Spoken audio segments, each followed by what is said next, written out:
आखिर सबसे पहले राम मंदिर को किसने बनाया था और उस समय राम मंदिर कैसा दिखता था? क्या है उसका सदियों पुराना इतिहास?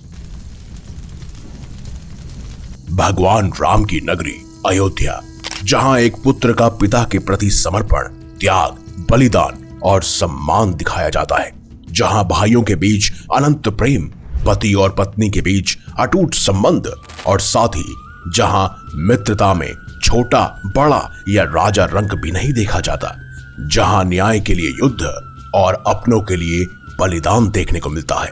उस नगरी में भगवान राम का जन्म हुआ और वहां पर एक भव्य राम मंदिर का निर्माण किया गया, जिसे बाबर नामक एक क्रूर हमलावर ने तोड़वा दिया और फिर इसे बनाकर दोबारा तैयार करने में 5 सदियों से भी ज्यादा का समय लग गया। लेकिन क्या कभी आपने सोचा है कि जो मंदिर बाबर ने तोड़ा था, वो मंदिर आखिर किसने बनाया था? वो अनोखा राम मंदिर आखिर दिखता कैसा था और क्या है राम मंदिर का असली इतिहास? हजारों महापुरुष की कर्म भूमि अयोध्या नगरी हर हिंदू के लिए बहुत ही ज्यादा महत्वपूर्ण है। शोध अनुसार पता चला है कि भगवान राम का जन्म 5114 ईसा पूर्व में हुआ, जहां चैत्र मास की नवमी को राम नवमी के रूप में इसे मनाया भी जाता है। अगस्त 2003 में पुरातत्विक विभाग के सर्वे में कहा गया कि जहां बाबरी मस्जिद बनी थी, वहीं मंदिर होने के संकेत मिले हैं। भूमि के अंदर दबे खंबे और अन्य अवशेष पर बने चिन्ह और मिली पोटरी से राम मंदिर होने के सबूत मिले, जो चीख चीख कर कह रहे थे कि यहीं पर राम मंदिर था, है और होना चाहिए। भारतीय पुरातत्व विभाग के सर्वेक्षण द्वारा हर मिनट की वीडियोग्राफी में इस खुदाई में कितनी ही दीवारें, फर्श और बराबर दूरी पर स्थित 50 खंभों के आधार की 2 कतारें पाई गई थी। साथ ही यहां एक शिव मंदिर भी दिखाई दिया। जीपीआरएस रिपोर्ट के अनुसार सर्वेक्षण विभाग की रिपोर्ट उच्च न्यायालय को सौंपी गई और इसे रिकॉर्ड में दर्ज किया गया। 30 सितंबर 2010 को इलाहाबाद उच्च न्यायालय की लखनऊ खंडपीठ में विभाजित ढांचे के संबंध में ऐतिहासिक निर्णय सुनाया गया। जज धर्मवीर शर्मा, सुधीर अग्रवाल और एसयू खान ने एक मत से माना कि जहां रामलल्ला विराजमान है, वहीं पर भगवान श्री राम की जन्मभूमि है। यह तो रही नए राम मंदिर बनने की बात, लेकिन अब सबसे पहले जानते हैं कि आखिर कैसी थी अयोध्या नगरी। अयोध्या पहले कौशल जनपद की राजधानी थी। वाल्मीकृत रामायण के बाल कांड में इसका उल्लेख मिलता है कि अयोध्या 12 योजन लंबी और 3 योजन चौड़ी थी। वाल्मीकि रामायण में अयोध्यापुरी का वर्णन विस्तार से किया गया है। रामायण में अयोध्या नगरी के सरयू नदी के तट पर बसे होने और उस नगरी के भव्य और समृद्ध होने का उल्लेख भी मिलता है। वहां चौड़ी चौड़ी सड़कें और भव्य महल थे, बगीचे और आम के बाग थे, साथ ही चौराहों पर लगने वाले बड़े बड़े स्तंभ थे। हर व्यक्ति का घर राजमहल जैसा था। इंद्र की अमरावती नगर की तरह ही महाराज दशरथ ने अयोध्यापुरी को बसाया था। लेकिन अब जानते हैं कि आखिर भगवान श्री राम के देह त्यागने के बाद अयोध्या का क्या हुआ, क्योंकि इसी के बाद से पुराने राम मंदिर की नींव रखी गई।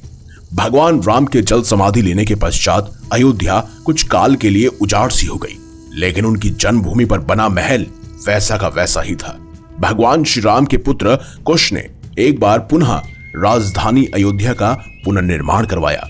इस निर्माण के बाद सूर्यवंश के अगले 44 पीढ़ियों तक इसका अस्तित्व आखिरी राजा महाराज भरतवंत के चरम पर रहा।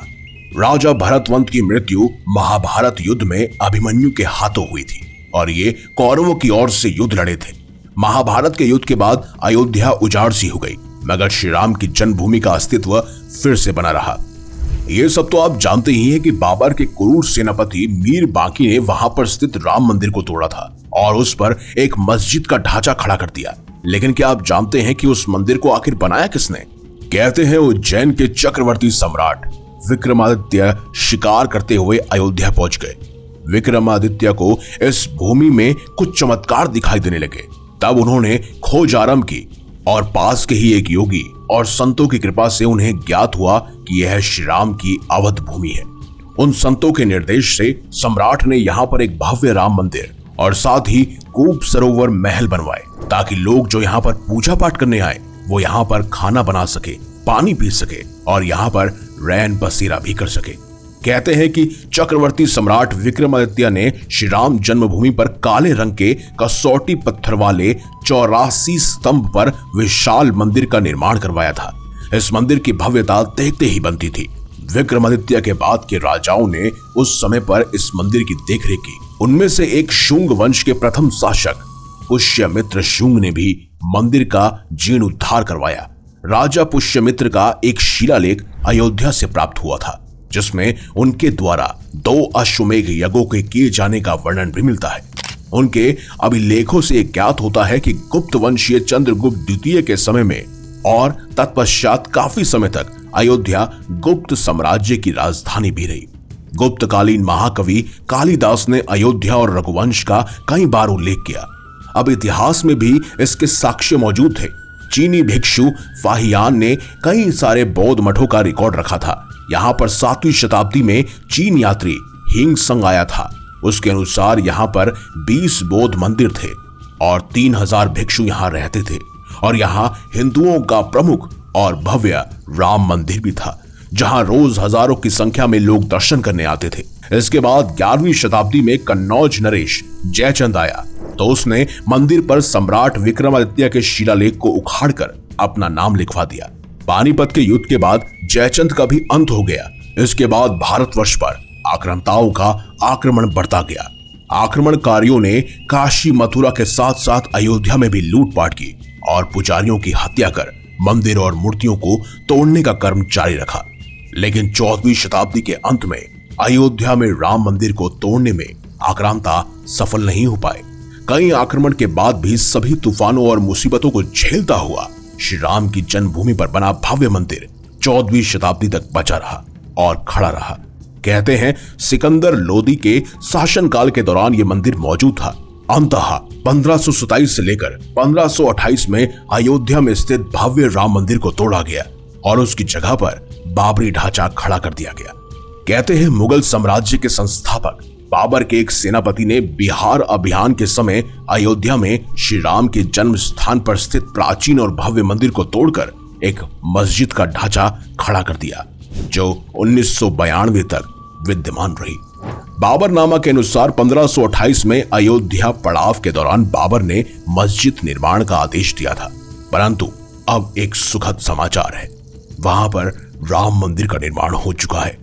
भले ही हमने 5 शताब्दियों तक प्रतीक्षा की है, लेकिन फिर भी हम इस बात से संतोष महसूस करते हैं कि हम वो एकलौती पीढ़ी हैं जो राम मंदिर को बनते हुआ देख पाए।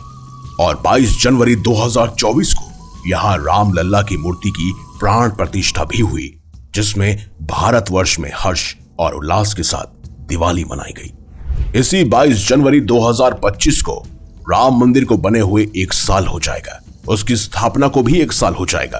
तो आपके इस बारे में क्या विचार है, कमेंट बॉक्स में हमें अवश्य बताएं। अगर आपको ये वीडियो अच्छी लगी है तो इस वीडियो को लाइक कीजिए, हमारे चैनल को सब्सक्राइब कीजिए और ज्यादा से ज्यादा शेयर भी कीजिए। साथ ही कमेंट बॉक्स में जय श्री राम अवश्य लिखिएगा।